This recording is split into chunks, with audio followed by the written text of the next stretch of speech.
Why doesn't the economy of China just collapse already? China's economy has faced a slew of setbacks, but is it in serious trouble? Fears are rising about China's economic slowdown. China's economic growth was like nothing the world has ever experienced before. But now it's seeing a significant slowdown. To really understand the reason, we need to go back in time. The date is December 1978. China is opening up. The open door policy is enacted to open the door for foreign businesses that want to set up business in China. I'm Shenzhen, the population only 21,000. It's like a village. There's hardly to have any business there because no material, no food. For the first time since the Kuomintang era, the country is finally opened to foreign investment. Led by the then leader Deng Xiaoping, after decades long of a China struggle, this is the beginning of a long chain of events that will lead China to becoming a global economic force to be reckoned with. And of course, millennials, as we all know, the rest is history. Fast forward to the early 2000s, we start hearing multiple predictions about the collapse of China. Then through the 2008 financial crisis, and then through COVID, and of course right up until today, 2024. Many companies are leaving China, they said. Many companies are not coming into China. China's real estate industry is collapsing. China's real estate giant has collapsed alongside some real estate companies. Now, with many media outlets and YouTubers predicting the collapse of China for ages, why is China still standing? That's a very important question that we need to ask ourselves. And I had to dive deep into what many analysts have been trying to understand about the Chinese economy for a while. From the leadership to the decision making, then the culture and the people's mindset. I believe these are some of the factors that has led China to not collapse right up until today. Now, what we need to understand is that the Chinese economy is definitely going through some changes. It's changing, and of course that's similar to almost every country in the world today.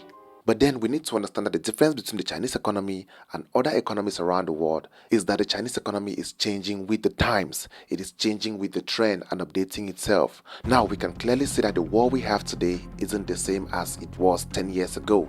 Many things have changed. From analog to digital, everything is switching to the digital era of AI, advanced technology, and of course innovation, which is clearly cutting out most of the physical work that we used to do in the past. And China on its part is heavily invested into the digital future. Now, millennials, from multiple predictions all around the world from experts, everyone believes that in the coming years, the world will need more of advanced tech and less physical work. And by the time we realize that China would have been ahead of most of the world due to all the decisions and changes that they are making right now in their economy. And of course, they started doing this here in China a couple of years back. But then, many will still argue that all the innovations and tech just can't keep an economy running. Well, that's true, and you are very correct. Reason why I believe China has been heavily investing in their education. Now, when we talk about education, what do we really mean? China has recently been investing in highly skilled education, unlike in the past, where most of the education was geared towards normal work and factory work with hands-on work. But these days, most of the education style here in China is mainly geared towards science, tech, artificial intelligence, and of course innovation. And this is what the future of the world will rely on. And that's where the mistake is. So many people try to compare the China of 15 years ago to the China of today, and of course to the world in general. Now guys, the reality is that all of this tech, innovation and upgrades can only be achieved due to a centralized government system that ensures a swift decision making, and that is one advantage that China has as compared to many countries around the world. Let's take the USA for example, where development of trade decisions takes a long time to be able to engage due to bureaucracy and of course the voting requirements in the US House. But looking at the Chinese system, it is very different, and they can easily handle swift projects and trade deals without having to go through all the bureaucracy. And that right there is the reason why most of the infrastructural developments and decisions are handled here in China at speed. Now, despite people saying that China's economy won't last a few months or will collapse next month or next year or in the next 5 years, we need to understand that China remains the biggest trading partner with the world. And of course, the United States being the second, just behind China, with about $7 trillion in exports and imports of goods and services. So China still remains the main exporter and importer of goods and services. And that's the reason why China is exporting to many countries around the world. Even when the USA puts tariffs on China, China still finds a way to be able to export goods to many countries, even beside the USA, like Mexico, to be able to send those goods into the United States.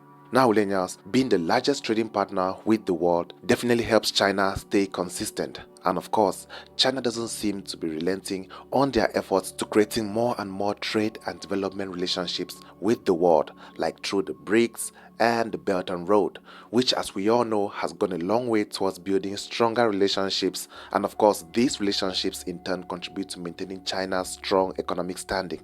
Again, millennials, I'm sure we all know if we want to grow our finances personally or individually and be self-sufficient, we need to be consistent in our savings and investments. And of course, China as a country has been very good in that aspect. China is very good at saving and investing.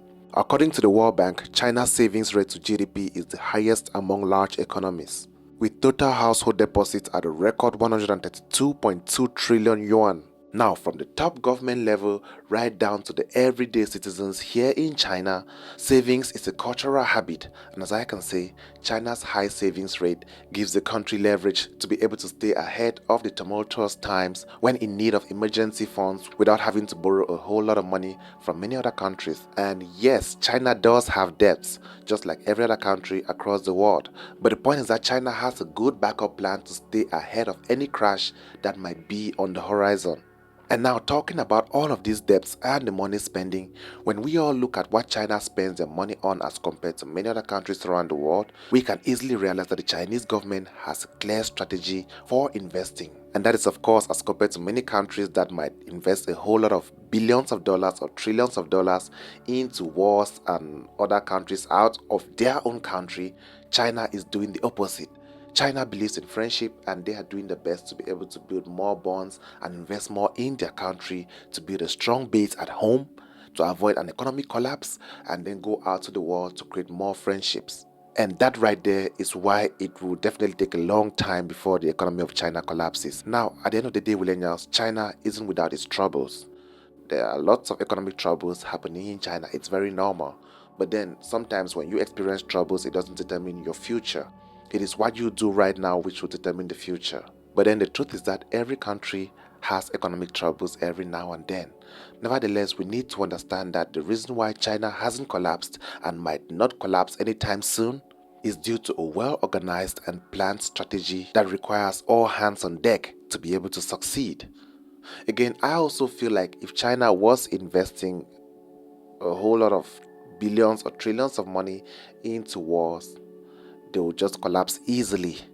But that's not the case. So that's the reason why I make these videos, millennials. I really hope that in making these videos, I can just let us all understand that all our governments can actually do this too, and we can all achieve this if we spend less on wars and more on internal development, more on savings, and more on infrastructure in our countries, because the welfare of the people is very, very important for the future of any country. China didn't just become strong and grow a consistent economy overnight. It took lots and lots of efforts and sacrifices to be able to get here, and I hope we all in our own countries can also achieve this. The truth is that any economy in the world can collapse. Any country in the world can collapse at any time. But then, if you plan right and do everything properly, that might not be the case even in the long run. And I believe this also applies to our own personal finances. Everyone can go bankrupt, but if you plan properly, even if you go bankrupt, you'll be able to bounce back. And if you have issues with your personal finance, you'll be able to bounce back strong. And I believe that's what China has been doing. So when many people in the world say that China's economy is struggling a lot, we need to think out of the box and see things differently. Let's not just follow the propaganda on the media. Let's try to follow the facts and see what China is doing on ground. And it is clear, everyone is saying it right now. And that's definitely something we all can learn from. Well guys, feel free to like this video, subscribe to this channel for more amazing videos like this weekly. And of course, I'm always here for you. Thank you so much for watching. Don't forget, this is Willene. See you next time.